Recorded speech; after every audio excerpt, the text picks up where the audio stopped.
Vous êtes sur RCJ et vous avez raison d'être sur RCJ. L'invitée aujourd'hui, Zerouia Chalev, on en entend beaucoup parler depuis hier puisqu'elle a reçu le prix Femina étranger. Il me semble que c'est une première. Je ne crois pas qu'un prix Femina étranger ait été déjà attribué à un Israélien ou une Israélienne. כן, עמוס עוז קיבל את הפרס הזה ב-86 על ספרו קופסה שחורה. Amos Oz, en 1986, a déjà reçu le prix Femina pour son livre La boîte noire. Oui, mais c'est un homme. Oui. Yes, I'm the first female writer and I'm very proud. Première artiste littéraire femme, effectivement, à recevoir ce prix. Alors, pour interroger Zerouia Chalev, en ce qui concerne donc ce dernier très beau roman, Ce qui reste de nos vies, paru aux éditions Gallimard, et bien à mes côtés, évidemment, Josiane Savigno, qui en avait d'ailleurs déjà parlé dans une de ses chroniques, alors qu'on ne savait encore rien de ce prix Femina, ou en tout cas de celle qui le recevrait. Donc, c'est pour vous dire si c'est un véritable coup de cœur, et c'est donc Josiane Savigno qui va vous interroger. Alors déjà, je me suis entraînée à essayer de dire correctement le prénom qui est Zerouia Chalev. Et je suis contente qu'elle parle hébreu, d'une part parce que je pense que chacun doit parler sa langue et qu'il faut arrêter de parler tous un anglais plus ou moins bon. Et puis aussi parce que je pense qu'à RCJ, beaucoup de nos auditeurs parlent l'hébreu, ce qui n'est pas mon cas, ce qui est le cas de Jean Materne, qui est son éditeur et qui a appris cette belle langue. Alors, ce soir, on va se voir au musée du judaïsme et on va essayer de parler peut-être de tous les livres de Chalev. Mais là, je voudrais qu'on parle de celui qui a obtenu le prix Femina. Donc, c'est une plongée dans un univers familial complexe.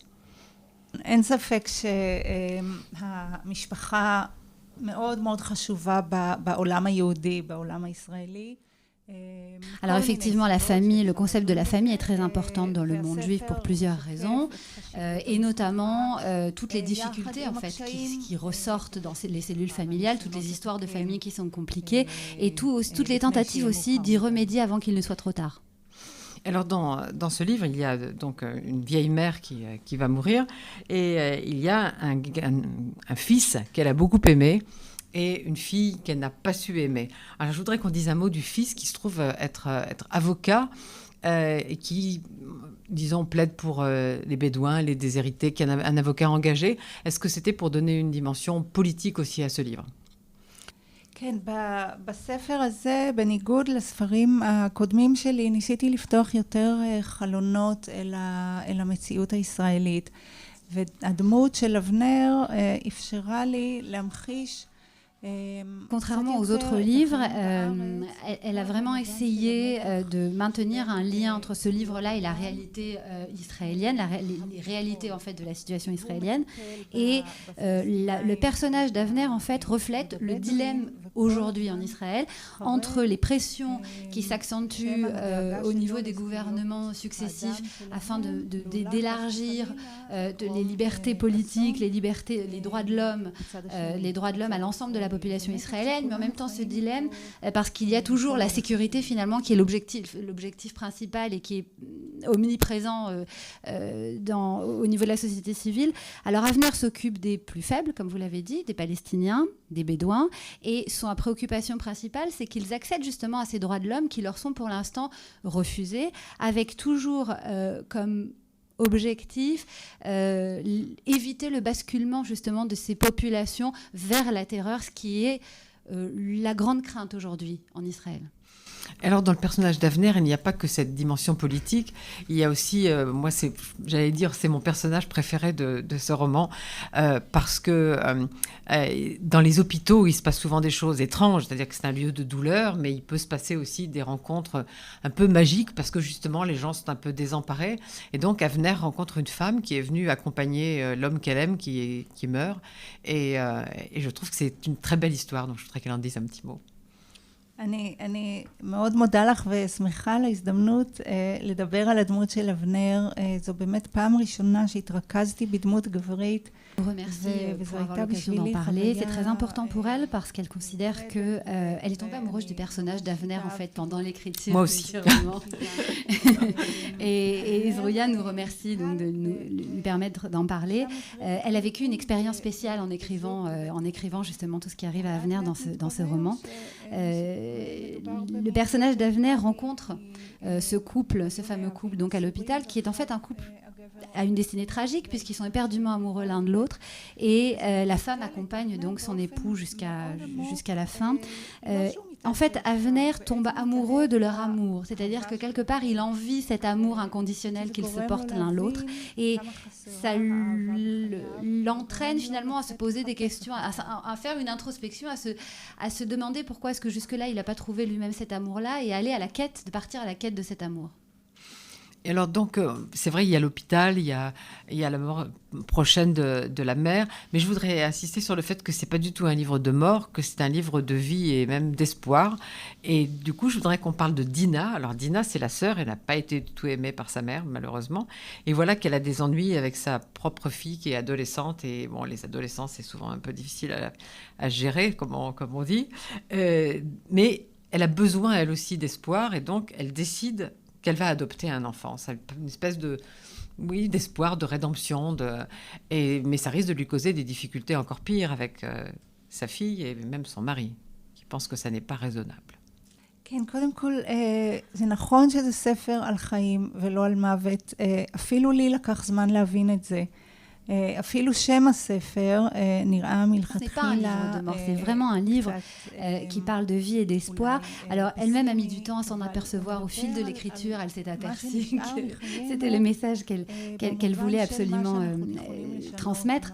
Et c'est aussi le message qu'elle veut aussi transmettre à travers ce livre, c'est malgré les débuts qui peuvent avoir l'air un peu pessimistes, les premières pages, etc. C'est surtout le fait quelles sont les traces que nous laissons finalement de notre passage sur Terre, quelles sont les réalisations que nous pouvons accomplir au cours de notre vie, et que parfois les actes que nous réalisons en fin de vie peuvent avoir un impact et modifier considérablement la trajectoire de notre vie finalement, de notre existence. Concernant Dina s'aperçoit que sa destinée, c'est de sauver une vie abandonnée, c'est de prendre en main et de se consacrer à sauver une vie abandonnée, parce qu'en quelque sorte, elle a été elle-même aussi finalement émotionnellement abandonnée. Elle voudrait réparer les choses. J'ai ri parce que Zerouïa explique que jusqu'à la fin de l'écriture du roman, elle n'était même pas sûre que finalement Dina allait réussir son projet, et elle y a réussi, et elle lui souhaite beaucoup de réussite dans ce projet qui est ardu, mais qui est quand même couronné de succès. Alors évidemment, on s'est plus attaché aux deux enfants, mais le personnage de la mère est tout de même aussi un personnage très intéressant. Elle n'a pas eu une vie tellement agréable. Elle avait un père très sévère, très exigeant. Je ne pense pas qu'elle ait vraiment aimé son mari. Et à un moment, elle dit quelque chose de très dur. C'est une phrase qui m'a frappée. Elle dit à ses enfants, suis-je davantage dégoûtée de vous que vous de moi? כן, אני מודה. היה לי קשה לכתוב את המשפט הזה, אבל בדרך כלל בכתיבה שלי אני נוטה לא לייפות שום דבר, ולא להקל במקומות הקשים. אני אוהבת להאיר בזרקור מאוד חד דווקא את המקומות האלה שאנשים בדרך כלל מדחיקים. אז אין ספק שבין הורים וילדים, בעיקר אני חושבת כשמתבגרים, יש גם הרבה רגשות מאוד קשים, הרבה תינות, הרבה חשבונות, הרבה גם רתיעה לצד האהבה. C'est très dur d'écrire cette phrase, mais à bien y réfléchir, elle ne souhaitait pas en fait rendre plus léger une problématique qui est quand même douloureuse, qui est profonde, et elle a voulu insister justement sur cette thématique-là parce qu'elle a voulu éclairer en fait les problèmes qui sont rencontrés souvent en fin de vie, des problèmes relationnels entre les parents, leurs enfants, les difficultés générationnelles qu'elle a vues autour d'elle. Donc elle a vraiment retranscrit ce qu'elle a vécu et ce qu'elle a vu. Donc elle a vraiment voulu mettre l'accent dessus dans son livre. La petite note de réconfort quand même, c'est qu'à la fin, les choses trouvent leur place, et que finalement Chemda quitte ce monde en recevant autant d'amour qu'elle peut en donner. Et donc les choses finalement trouvent un certain équilibre. Je vois que la pendule nous assassine, donc je voudrais simplement quand même rendre hommage à la traductrice des livres de Zerouïa Chalef, Laurence Sandrovitch, parce que vraiment c'est une très belle traduction. Enfin, je pense, en tout cas, c'est du très beau français. Voilà, eh bien, écoutez, merci infiniment. Moi, je voudrais rendre hommage à la traductrice d'RCJ, puisque c'est Céline qui a fait une très belle traduction. Je voudrais rendre hommage effectivement à l'éditeur également de ce livre, Jean Materne, pour un très très beau livre. Une toute dernière question, là on n'est même pas assassiné, on est déjà mort et enterré depuis bien longtemps avec La Pendule. Vous venez de recevoir le prix Féminin étranger, qui est un prix effectivement très très prestigieux, qui fait quasiment basculer un très bon auteur dans les plus grands auteurs. Est-ce que vous avez la pression pour le prochain? לא, האמת שבזמן הכתיבה אני מצליחה להתנתק מכל המחשבות על עתידו של הספר ועל ההתקבלות של הספר. Au moment de l'écriture, elle est totalement déconnectée de ce genre de préoccupations et qu'elle arrive à retrouver un esprit pur et propre de manière à recommencer un nouvel ouvrage, chose qu'elle fait dès demain en ne pensant plus à ce qu'elle vient de recevoir. Alors vous pouvez continuer à écouter cet entretien parce qu'on pourrait rester pendant des heures. C'est ce soir à partir de 19h30 au musée d'art juif, c'est au 71 rue du Temple. Attention, c'est un peu compliqué parfois pour se garer, mais il y a des parkings si vous venez assez tôt. Rue Lobo, il y a un parking. Voilà, rue parking, il y a non pas un Lobo, mais il y a un parking rue Lobo. Et voilà, ça va être passionnant. J'imagine que ça va être pris d'assaut. Nous, évidemment, déjà, on y sera, donc on réserve les 2 premiers rangs. Donc faites vite, ça va être passionnant. Josiane, merci infiniment une fois de plus d'avoir été avec nous et de nous faire découvrir, comme à chaque fois, de très très beaux livres. Merci Zrouya, elle m'a appris à le dire, d'avoir été avec nous. Merci Jean de ce très beau livre et merci Céline de cette belle traduction.